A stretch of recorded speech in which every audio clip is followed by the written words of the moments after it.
Je voudrais demander à mon colonel qui était l'adjoint direct du colonel Baouri.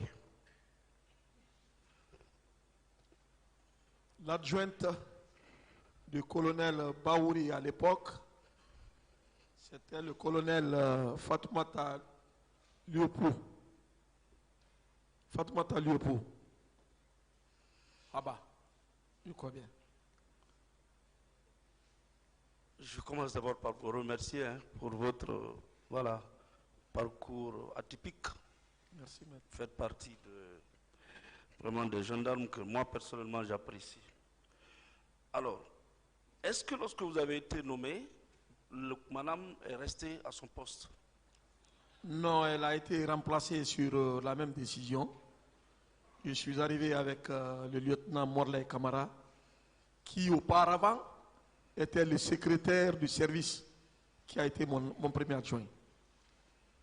Okay. Il est actuellement à Bokeh comme commandant de groupement. D'accord. Le jour du 28, est-ce que vous étiez au PM3? Affirmatif. Toute la journée? Oui, toute la journée. Quelle était la consigne que vous avez reçue ce jour-là? Non, il n'y avait pas de consigne particulière. C'est toujours la même chose.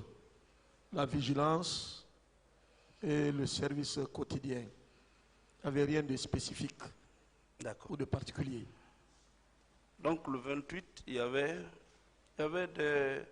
des personnes en garde à vue dans vos violons là-bas? Oui, il y en avait beaucoup. Il y en avait beaucoup. Il y avait des gendarmes aussi qui étaient là? Oui, c'est possible. Il y avait beaucoup de personnes, c'était mélangé. D'accord. On envoyait des militaires, des gendarmes en punition et des civils aussi en attente d'être déférés vers les tribunaux de première instance. D'accord. Est-ce qu'une équipe a quitté dehors pour venir vous rencontrer et vous demander de mettre le colonel Kalozo à sa disposition pour aller ce jour-là pour une mission? À votre connaissance? À ce que je sache, non. Je ne l'ai ni appris, ni su. D'accord. Ni vu. Autrement dit, est-ce qu'un seul interpellé et placé en garde à vue ou suspect avait pu quitter le violon ce jour-là pour se mêler aux événements qui se passaient au stade? Ce n'était pas possible. C'est pas possible. Pas du tout. Pas du tout. Ce qui signifie que tous les suspects ou les mis en cause qui étaient dans vos violons, personne n'est sorti. Ce n'était même pas possible. C'est pas possible. C'est pas une dit. Ce n'était pas possible. D'accord. Pas du tout. Alors, toujours dans notre souci d'éclairer la religion du tribunal, ainsi que le parquet d'ailleurs, le procureur près ce tribunal avait adressé un courrier à monsieur le commandant de la brigade de recherche de Matam. Le courrier date du 18 novembre 2022. Je voudrais porter la réponse de ce service à votre connaissance, en partie, et provoquer votre réaction. Je n'étais pas là, j'étais à l'étranger. Oui. Attendez, s'il vous plaît. Attendez la question. Ok. Donc, ce courrier en réponse disait, en 2020, la direction des investigations judiciaires PM3 a été dissoute au profit de la section de recherche de la gendarmerie nationale avec pour commandant le colonel Abdoulrahim Baldé. À l'avènement du CNRD, la section de recherche a été érigée en direction centrale des investigations judiciaires de la gendarmerie nationale et délocalisée en novembre 2021 à la Villa 36. Pour toute information, en définitif, nous ne serions à mesure de satisfaire à votre demande car nous ne possédons aucune archive sur le PM3 d'alors. Pour toute information relative à ce fait, nous vous suggérons de bien vouloir entrer en contact avec le commandant de l'ancien PM3, colonel Baouri et colonel Tamba Gabriel Diawara. Ce courrier est signé par le capitaine Ali Badra Silla. Est-ce que vous savez que vos successeurs ont indiqué que c'est vous qui pouvez mieux éclairer la religion du tribunal? Ali Badra Keita. C'est écrit Ali Badra Silla. Non, je ne le connais pas. C'est Ali Badra Keita. C'est l'escadron mobile numéro 3. Non, c'est plutôt la brigade. Non, c'est plutôt le commandant de la brigade de recherche de Matam qui a donné cette réponse. Ah oui, d'accord, ok. C'est là, le capitaine. Voilà. Ok. Donc, lui, en réponse au courrier de monsieur le procureur, dit que vous êtes mieux placé pour éclairer la religion du tribunal. Si oui ou non, le 28, le colonel Kalonzo était en prison ou pas. Je ne peux pas préciser pour dire que le 28 était en prison, mais ce que je peux confirmer, je le réitère, il est passé au PM3. En plus, moi je suis venu au PM3 vers la fin de l'année 2009.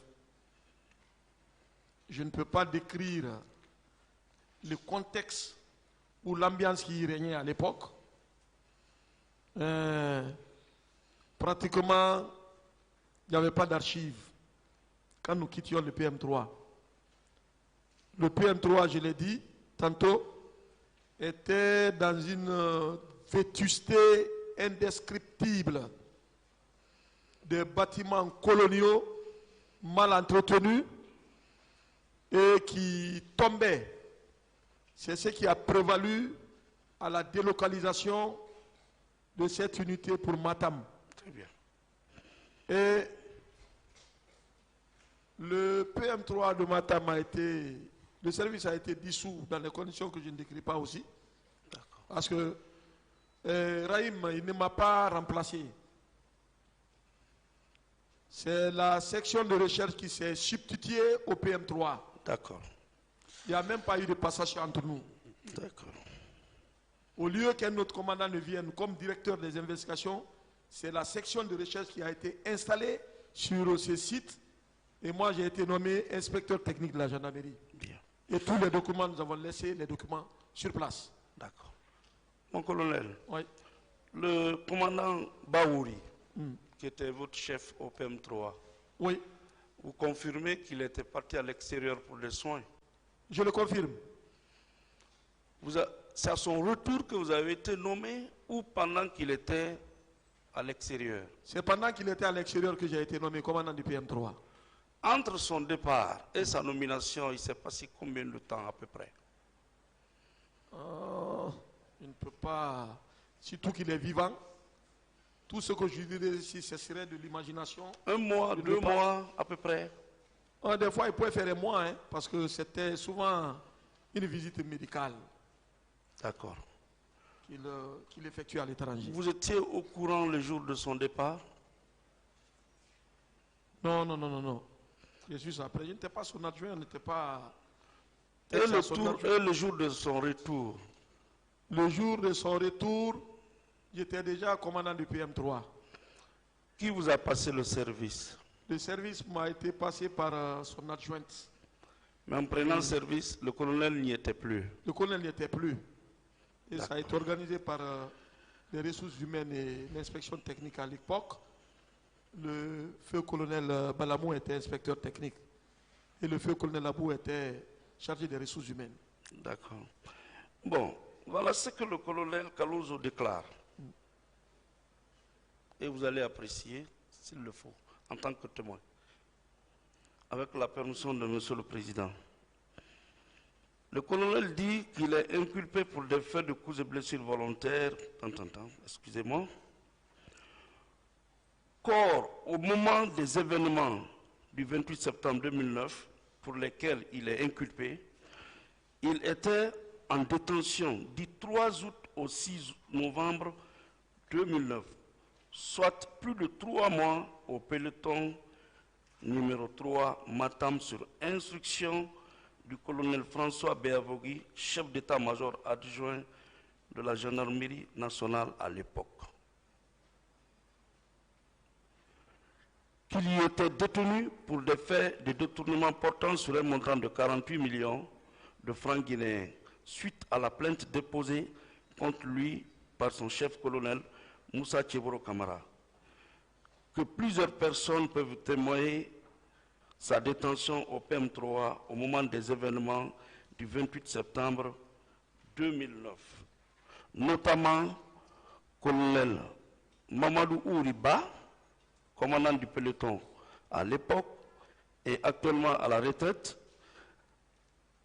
colonel Tamba Gabriel Diawara et l'actuel haut commandant de la gendarmerie nationale, directeur de la justice militaire. Que d'ailleurs, c'est à sa sortie le 6 novembre 2009 qu'il a été nommé conseiller militaire à la société Frigia, qu'il a rejoint le lendemain, soit le 7 novembre, pour servir jusqu'au 10 août 2010, date à laquelle il a été relégué et mis à la disposition du haut commandement de la gendarmerie nationale, directeur de la justice militaire. Est-ce que maintenant vous savez que c'est le 6 qu'il a été libéré, le 6 novembre? C'est lui qui le dit.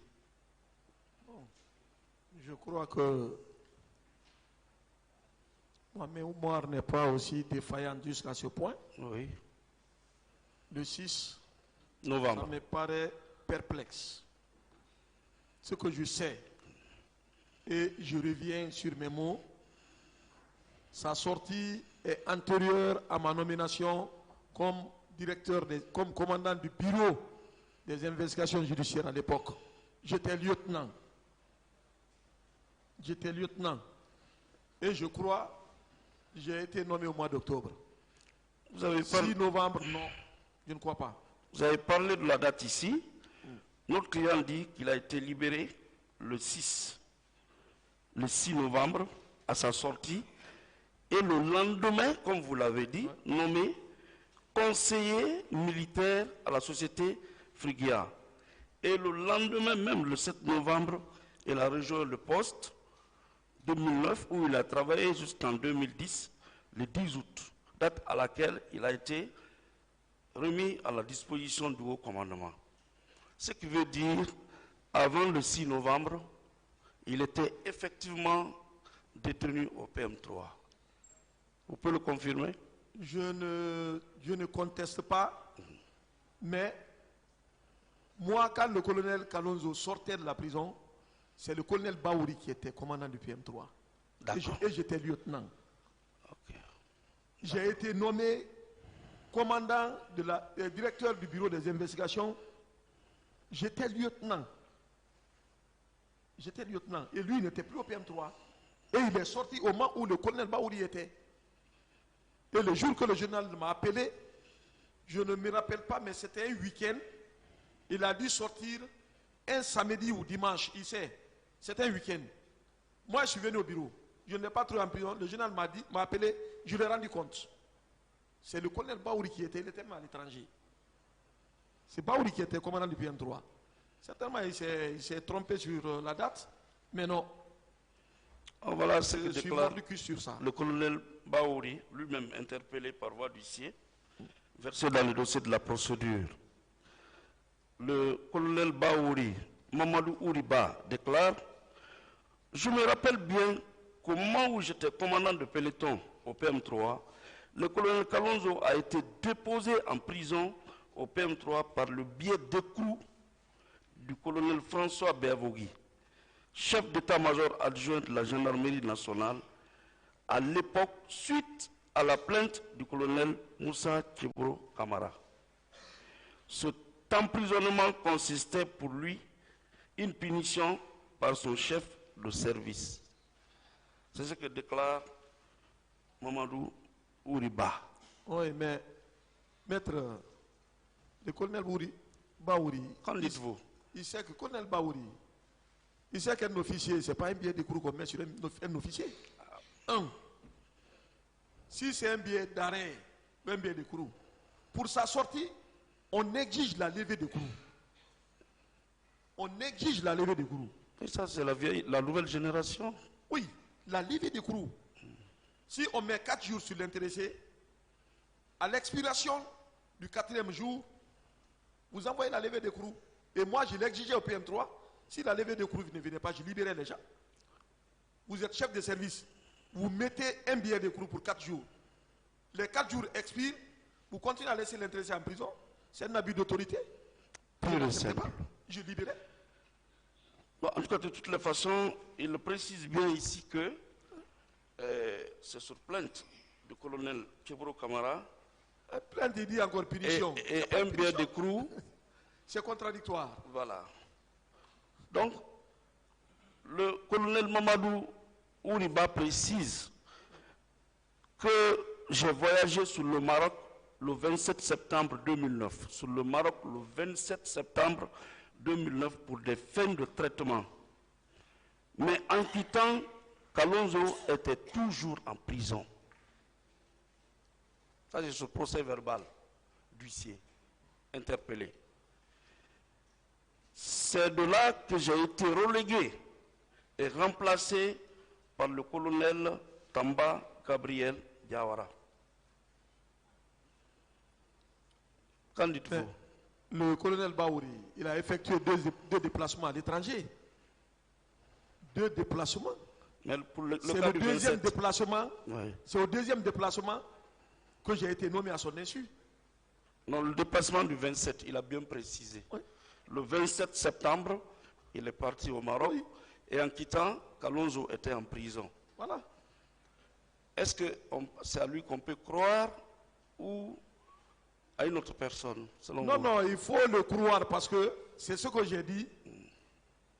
Quand Kalonzo sortait, il n'était pas là. Il était à l'étranger. Moi, quand on me nommait, il était à l'étranger. C'est ça. D'accord. C'est ce qui m'a même permis d'oser prendre Kalonzo, l'amener chez Keburu. Parce que Baouri était absent. C'est ça. Mais voilà. Maintenant que c'est la date là, ça. Baouri lui-même dit qu'il a voyagé le 27. Ouais. Et c'est dans l'intervalle que vous êtes parti avec Kalonzo rencontrer le colonel Chebro. Bon, maître, Est-ce que... je tiens beaucoup à ce que je dis. Oui. Parce que je ne veux pas, Nous-mêmes. je ne veux pas mentir. Nous-mêmes. Au moment où vous êtes parti, vous étiez parti rencontrer le ministre Chebro à l'époque, Ouais. le colonel Baouri était à l'extérieur pour des soins. Vous avez offert vos offices en tant que camarade. Oui. Sinon, il y a madame, vous avez dit son nom. Oui, oui. Voilà. Oui. Donc, en ce moment précis, le 27, Baouri était au Maroc. Oui. Est-ce qu'on peut dire que c'est le 28 que vous avez fait cette démarche ou le 29 Non, ou non, le non, premier? non. Le 28, je n'ai pas effectué de Vous n'êtes pas sorti. Non, non, non. non. Ce qui Je signifie, viens au service. voilà, colonel Kalonzo aussi n'est pas sorti le 28. Ah. Hein? Parce que si vous vous êtes déplacé, est-ce qu'on peut dire que c'était après le 28? C'est possible. C'est pour ça que j'ai mis dans la fourchette là. Il ne peut pas. En tout cas, le colonel Baouri n'était pas là. Il n'était pas là. Il n'était pas là. Il n'était pas là. C'est dans la fourchette là que je mets. Mais je ne veux pas mentir Et aussi. quand le colonel Quand Baouri... je dis un truc, je ne veux pas demain. Non, je ne veux pas. Quand le colonel Baouri est revenu, est-ce que vous lui avez rendu compte de votre démarche? Le colonel Baouri, Oui. quand il est revenu, je ne pouvais plus lui rendre compte parce que c'est moi qui commandais là-bas. Voilà. Ah, c'est ça? Une raison de Il était le plus. chef, je n'avais plus de compte rendu à lui faire. Mon général, pardon, je souhaite le grade de général, hein. Je sais que ça va arriver s'il plaît à Dieu. Mon colonel, Maître.